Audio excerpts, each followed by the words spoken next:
Jesus of Nazareth was a first-century Jewish man who claimed that he was uniting God's domain above with our domain below. He called this the arrival of God's kingdom. Jesus invited people to follow him so they could enter into that heavenly realm here on earth in their day-to-day lives. And that's what he's talking about in the collection of teachings called the Sermon on the Mount. Now, if you really believed that God's heavenly life was available here and now, that would change your perspective on just about everything. Including your possessions. In fact, Jesus said the biggest obstacle to experiencing God's heavenly life and presence is our stuff. The word Jesus uses literally means the stored up things, so our storage. Okay. Yeah, some people do have a lot of stuff, but it's natural to collect things. Stuff can make life easier. Stuff can give me security. Stuff gives me freedom. Well, we think that it does, but Jesus says not so much. Don't store up your stuff on the land, where moths and nibblers destroy and where thieves break in and steal. Okay, but what if I just protect my stuff? All right, but now your attention is going to be on keeping your stuff safe. Jesus says the good life comes when our attention is directed elsewhere. Store up for yourselves the stuff of the sky. Sky stuff? What's this sky stuff? Well, it's a kind of stuff that is so secure that it can't ever be threatened. And it's different from our stuff here on earth. It's the stuff that God's heavenly kingdom is made of. And the more you collect it, the more you'll experience that kingdom here on earth. All right, how do I get that kind of stuff? Well, Jesus said that we can experience God's heavenly kingdom now, when we love God and love our neighbor. It's that rich experience of peace and fulfillment, those moments when heaven and earth unite when we follow the teachings of Jesus. Like a kind word or an act of generosity?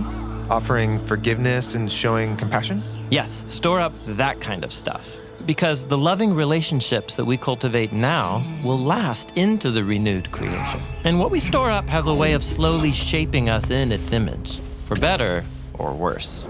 Or, as Jesus puts it, where your stored up things are, there too will be your heart. Okay, so I should focus my hopes and desires on what really matters. Right. In fact, next, Jesus uses a vivid image to describe this focus. The lamp of the body is the eye. So then, if your eye is good, your whole body will be radiant. This phrase, good eye, is the figure of speech in the Hebrew Bible for being really generous, while a bad eye is a metaphor for being stingy, hoarding your stuff. Jesus warns that a bad eye is the quickest way to ruin yourself. But if your eye is bad, your whole body will be dark. If the light that is in you is darkness, how great is that darkness? Yikes. So maybe I should give away all my stuff. Maybe. Jesus once told a wealthy man to do just that. Ultimately, it's about our priorities. Here, Jesus tells a parable. No one is able to serve two masters, for either he will hate the one and love the other, or he will be devoted to one and despise the other. You are not able to serve God and wealth. Wealth is like a tyrant that demands our loyalty. I might think I own my stuff, but before long, my stuff will own me. And this danger is real. And so Jesus is pretty blunt. Our stuff can prevent us from experiencing the union of heaven and earth in our lives. Okay, but let's be real. I need things to survive. I need food, I need clothes. Well, Jesus has one final teaching about our stuff that brings all these ideas together.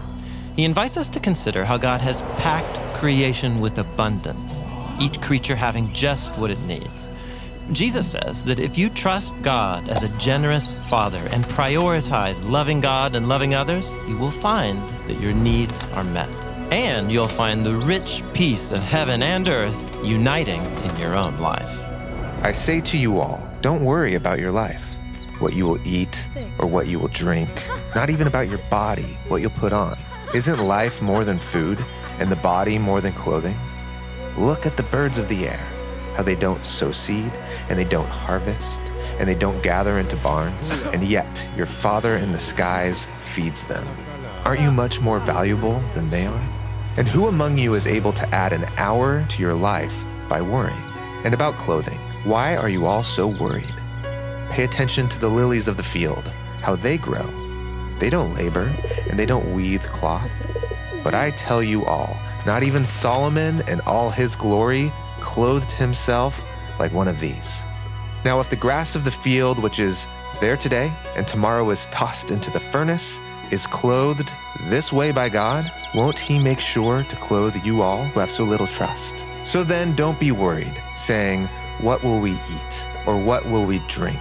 Or what will we wear for clothing? For the nations constantly seek for all this stuff. For your Father in the skies knows that you need all this. Rather, first, seek for the kingdom of God and do right by God, and all these things will be added to you. So then, don't worry about tomorrow. Tomorrow can worry about itself. Each day has enough trouble of its own.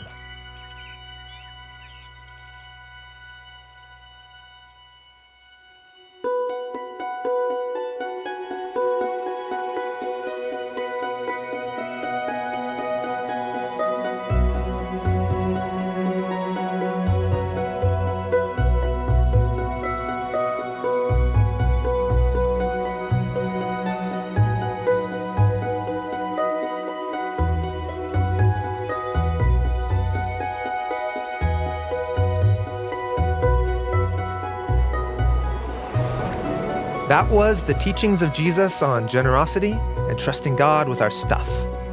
Next, Jesus will offer wisdom about judging ourselves instead of judging other people.